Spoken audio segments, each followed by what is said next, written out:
Dicas de recrutamento vindo de uma recrutadora. Vou começar falando um pouquinho de mim, como que eu cheguei até aqui, como é que eu cheguei na Alemanha, principalmente como é que eu cheguei onde eu cheguei também em termos de carreira. Depois a gente vai falar de dicas e entrar nos detalhes, por que que isso é importante, por que que é importante ter uma estratégia na hora de você começar a aplicar para as vagas, na hora de você buscar empresas, na hora de você fazer o seu hunting, né? O hunting ativo pelas suas vagas. Depois vamos falar um pouco do famoso robô. Como que a gente vai entender o que que é isso, se existe, não existe? Todo mundo pergunta do tal robô que lê currículo automaticamente. Então, acho que vale a pena explicar um pouquinho sobre isso. Estratégia, como eu já falei, que tipo de empresa que eu vou escolher, qual que é a empresa que é meu target, qual que é a vaga que é meu target, e a gente também já falou disso. E, por fim, a gente fecha com um resumão e perguntas. Não vou me alongar nisso, que acho que não é o mais relevante, mas eu trabalho no time de people, no time de pessoas com RH há quase 10 anos da minha carreira. Eu comecei, antes disso, como PO, então trabalhava na área de produto, dentro de um time de tecnologia. Aos poucos eu fui migrando, principalmente focada em recrutamento e seleção. Então, passei aí 10 anos da minha vida recrutando. O LinkedIn era a minha principal ferramenta de trabalho. Hoje eu tenho um certo trauma e evito usar o LinkedIn, não aguento mais olhar o LinkedIn. Quando eu vim para a Alemanha, então, completei 2 anos aqui recentemente, e eu vim para ser recrutadora. Minha última empresa no Brasil, na verdade, foi a Neon, que é um banco digital bem grande. Eu entrei lá quando eu tinha cerca de 30, 40 funcionários. Quando eu saí, tinham quase 2.000. E eu saí de lá, foi muito intenso. Quem já passou por startup em hypergrowth, como eles falam, sabe como é. É bem doideira. Eu entrei como recrutadora sênior no time, e eu saí como gerente do time de recrutamento e people partner, que por sinal é o que eu faço hoje, e saí para vir para cá. E aí todo mundo falava, Mari, por que você está saindo da Neon, abrindo mão das suas ações, abrindo mão de todo, enfim, o time que eu tinha um time de 9 pessoas reportando para mim, enfim, eu sou apaixonada pela empresa até hoje, em termos de cultura, curtia muito, mas eu queria ter essa experiência de morar fora do Brasil, de trabalhar fora, de ter essa vivência, ter os desafios. Enfim, tô aqui há 2 anos, a minha primeira empresa aqui em Berlim foi o N26, acho que até por ser concorrente ou uma empresa similar, a Neon foi muito fácil para mim, eu tive esse privilégio de conseguir a vaga muito rápido. Entrei no N26 e aí entra naquela discussão. Eu, pessoalmente, dei 2 passos para trás na minha carreira, quando vim para cá, para poder depois dar o passo para frente. Então, eu vim como recrutadora sênior de novo. Depois de 6 meses no N26, eu estava para assumir a cadeira de liderança do time de recrutamento, e eu saí, porque eu fui bem greedy, e eu quis, enfim, receber uma proposta melhor para ir para Tier de patinete, Tier Mobility, e eu passei por uma experiência bem ruim lá, passei perto de um burnout, e eu acabei sendo demitida. Foi a primeira vez na minha carreira que eu fui demitida, não passei no probation, não passei, fiquei super traumatizada com a experiência, enfim, e hoje vou completar 1 ano, inclusive dia 1º de dezembro, na Trade Republic, que é de novo uma fintech nessa área financeira bancária, que é uma área que eu gosto, tenho bastante experiência, e hoje atuando como people partner. Além do trabalho corporativo, outro trabalho que eu faço, e aí foi assim que a gente se conheceu, de certa forma, são mentorias principalmente para pessoas que estão passando por esse momento de realocação, que estão mudando de país, ou estão fazendo transição de carreira. Ainda não dá para viver disso, digamos assim, mas eu acho que o que eu mais curto é poder ter a sensação de que eu estou ajudando brasileiros que passaram pela mesma situação que eu passei. Quando eu comecei a aplicar, não fazia ideia do que eu estava fazendo, foi uma doideira, enfim. Dica de recrutamento vindo de uma recrutadora. Por que que eu estou falando disso assim? Eu acho que é importante a gente entender, e aí eu vou falar muito a minha perspectiva como recrutadora, como que eu recruto alguém, por que que eu busco um perfil e como que eu analiso um perfil para escolher se esse perfil segue ou não em um possível processo seletivo. O que que eu acho que vale dizer? A gente, e principalmente mulheres, a gente tem uma sensação contínua de ter síndrome da impostora, né? A gente fala muito disso. Basicamente, a gente acha que se a gente não tem todos os skills que estão na vaga, no job description, a gente nem aplica pra vaga, porque eu não tenho aquilo que eles estão pedindo, por que que eu vou aplicar? Então, eu vou tentar fazer vocês olharem pelo meu lado e entenderem por que que uma pessoa eventualmente passa ou não, pelo menos da primeira etapa, a etapa de triagem, que eu acho que é a etapa onde o maior número de currículos são reprovados. Na minha experiência em empresas que eu passei, a gente tria e a gente só seleciona 10% dos currículos que aplicaram para a vaga. Então, esse é o primeiro grande funil, né? E a gente chama o processo de recrutamento mesmo de funil, e aí a gente vai tendo essas porcentagens quebradas ao longo do processo. Mas o primeiro é o grande digamos assim, a grande barreira. Uma das perguntas que eu mais recebo é: o que é um maldito robô? Ele existe, ele não existe? Tem gente que fala que existe, tem gente que fala que não existe, não funciona. Existem várias plataformas, existem várias ferramentas, mas, de novo, essa é a minha experiência nos meus 10 anos. Eu usei muito, como eu falei, o LinkedIn, meu trauma. Deus me livre do LinkedIn. Inclusive, essa aqui é uma foto do, entre aspas, robô do LinkedIn. O que é isso, né? Não é um robô, gente. É apenas uma ferramenta de busca do próprio LinkedIn. Ele é chamado de LinkedIn Recruiter. Como é que o LinkedIn Recruiter funciona? Basicamente, você tem uma conta que é paga, normalmente é paga pelas empresas, você vai ter lá a sua licença, você entra numa aba, vamos dizer assim, numa seção separada do Recruiter, e você vai colocando palavras-chave ou booleanos. Booleanos, basicamente, é um tipo de busca, um tipo de filtro que você vai colocar. O Google funciona assim, inclusive, que vai usar palavras-chave, certo? Para encontrar, nesse caso, a gente está falando de perfis, a gente está falando de CV. Então, basicamente, quando a gente faz uma busca por booleano, isso permite com que você encontre e você adicione palavras no perfil. Por exemplo, a gente pode usar o AND, então eu estou procurando marketing and sales. Isso vai me trazer todos os perfis que têm necessariamente essas duas palavras. Ou eu quero falar marketing and sales, not, e aí eu posso acrescentar uma coisa que eu não quero, então not português, sei lá. Então vai me trazer alguém que não tem português dentro do perfil. E aí tem todos os strings e todos os tipos de booleano, eu não vou aqui explicar como fazer uma busca por booleano, mas eu queria que vocês entendessem como que os recrutadores fazem essa busca. Por conta do booleano, a minha grande luta, nas minhas mentorias, e quando eu falo com o pessoal, quando eu dou dica, é para que as pessoas entendam quais são as suas palavras-chave, para você conseguir colocar elas no seu perfil. Aqui a gente tem alguns exemplos de como os booleanos funcionam. Eu vou me usar de exemplo, tá? Não adianta eu colocar no meu perfil do LinkedIn, por exemplo, que eu sou Talent Acquisition, quando todas as vagas, na verdade, escrevem recrutadora. Então vamos dizer que eu coloquei analista de atração, que não é um termo muito usado, certo? Eu coloquei ela no meu perfil, eu acho que eu tô linda, arrasando, analista de atração sênior, tarará, coloquei isso no meu perfil, tô linda, maravilhosa. O que vai acontecer? Todos os recrutadores ou recrutadoras que buscarem, eles vão digitar recruiter, ou eles vão digitar recruiting, ou eles vão digitar talent acquisition. O que vai acontecer? Eu vou ser excluída na busca. Então, meu perfil vai necessariamente não aparecer na busca deles, porque eu não tenho a palavra-chave desejada. Por que eu friso isso e eu repito isso over and over? Se você não sabe quais são as palavras-chave da sua área, vai atrás de descobrir. Mas, Mari, como é que eu vou saber quais são as benditas palavras-chave da minha área? Lendo o job description e vendo o que as empresas usam. Quais são os termos que as empresas usam? Tem alguma ferramenta específica que eventualmente você conhece e que está em todo o job description? Por exemplo, se você sou da área de tech, então vou usar um exemplo. Python. Python é uma linguagem de programação. Vamos supor que toda vaga que você vê lá, o job description, está escrito Python. Escreve Python no seu perfil, né, gente? Óbvio.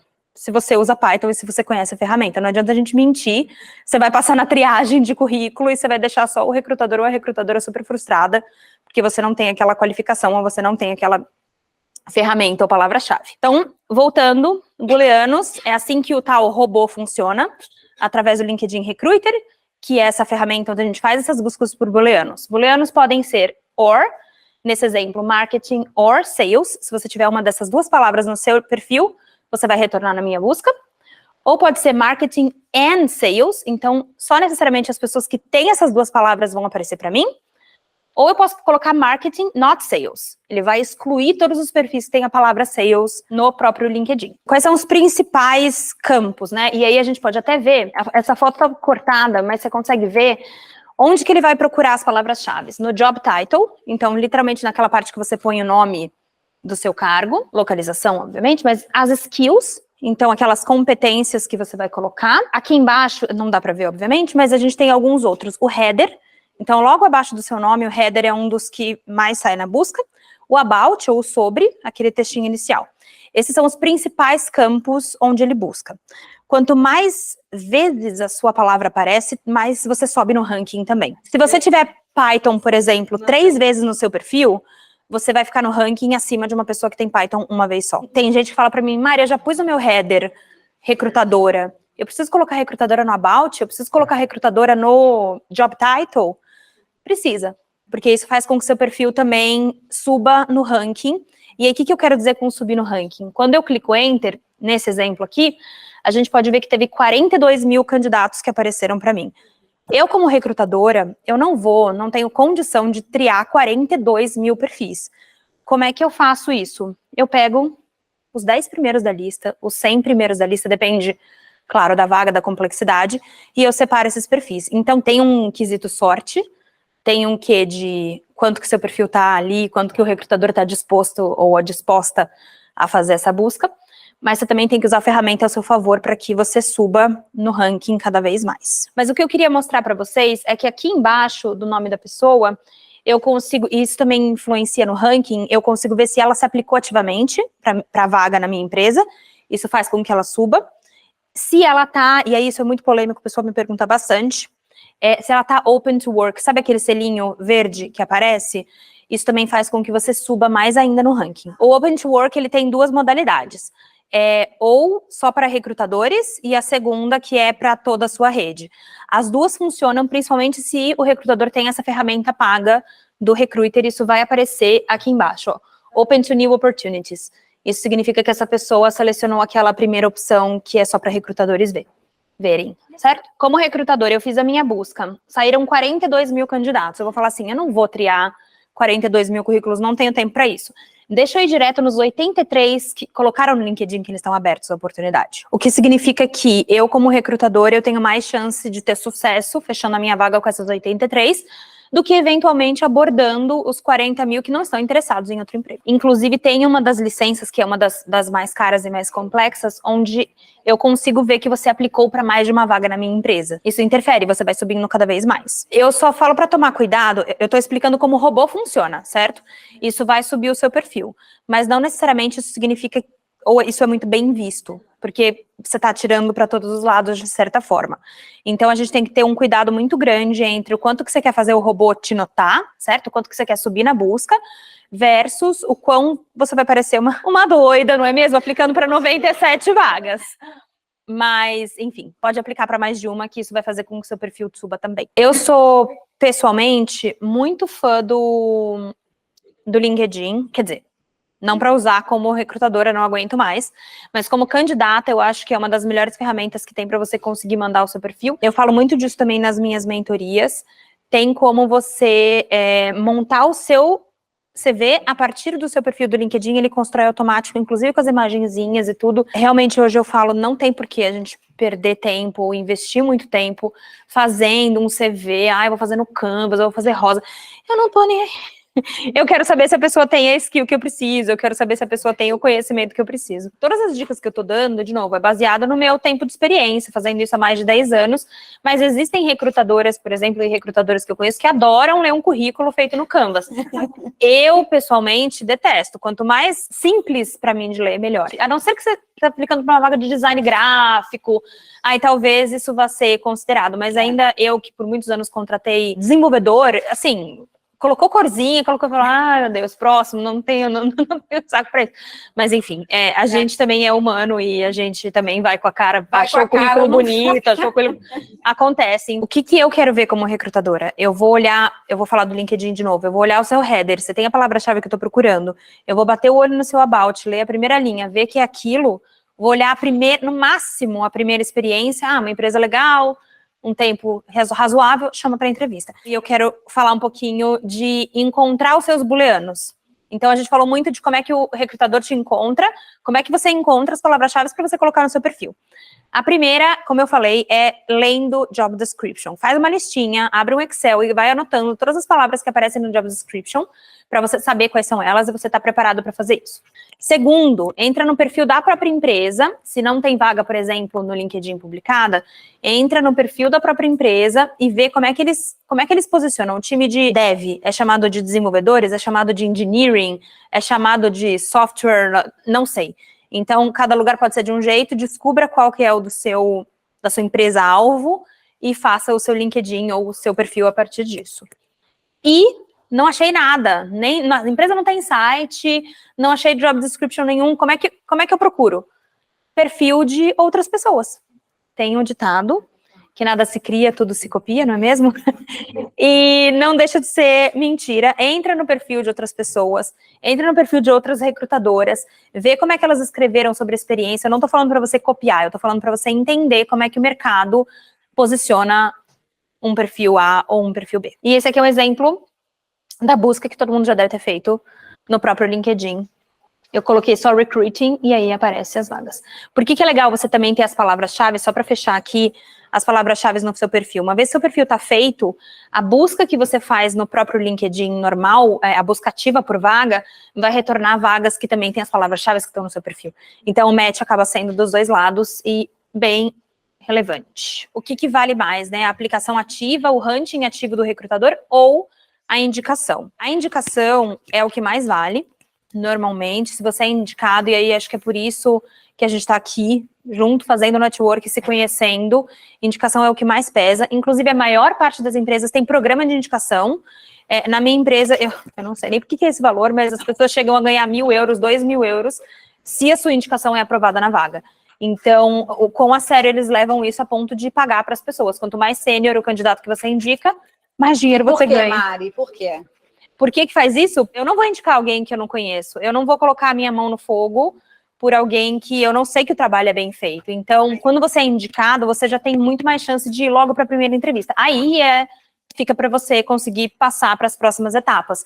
Mas a indicação faz com que você não passe por toda essa etapa de triagem. Voltando, então, para a minha experiência bem rápida, acho que vale contar um pouquinho. E é por isso que eu falo, eu cometi esse erro e hoje eu falo para todo mundo, leiam os job descriptions.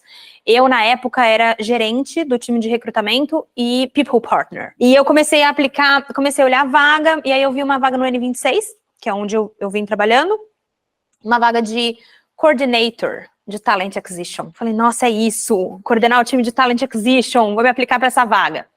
Apliquei para a vaga, fui chamada para entrevista. Cheguei na entrevista, a mulher... Comecei, né, conta um pouquinho, aquela coisa, né, pra mim, tá bom, vamos contar sobre mim. Aí comecei a falar da minha carreira, comecei a falar de quantas pessoas eu liderava, quantas vagas eu tinha fechado, entrei na Neon, tinha 30 funcionários, saí da Neon, tinha tantos. Aí ela virou e falou assim, mas, desculpa te interromper, mas por que você aplicou para uma vaga de coordinator? Eu falei assim, gente, ela não tá achando meu perfil bom, né? Eu falei, porque eu vou coordenar o time. Ela falou assim, mas Mariana, coordinator aqui é uma vaga...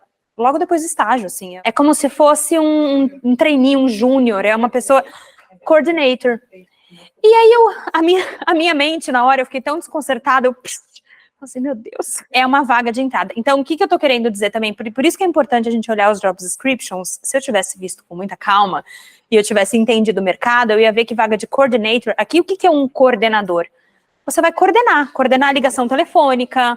Você vai coordenar as agendas das salas, você vai coordenar o processo, né, a atividade em si. É uma história que eu conto, mas ela me encaminhou para outra vaga, acabou dando certo. Isso aqui eu também costumo falar muito na minha mentoria, o recrutamento, o processo, não é atirar para todo lado. E o que mais acontece é eu começar a sessão da mentoria perguntando, mas para quantas empresas você já aplicou? E a pessoa fala, sei lá, muitas. Putz, já começou errado. Então, a gente tem que ter uma estratégia. Isso aqui é um exemplo de uma planilha que eu montei para um dos meus mentorados. Então, o que eu coloco na planilha? O país, qual que é o nome da empresa, qual que é o setor, qual que é o site da empresa, tem vaga aberta ou não tem, e para controlar também, a outra aba não apareceu aqui, o seu funil de recrutamento. Fui aceito? Não fui? Qual que é o objetivo, né, por trás disso?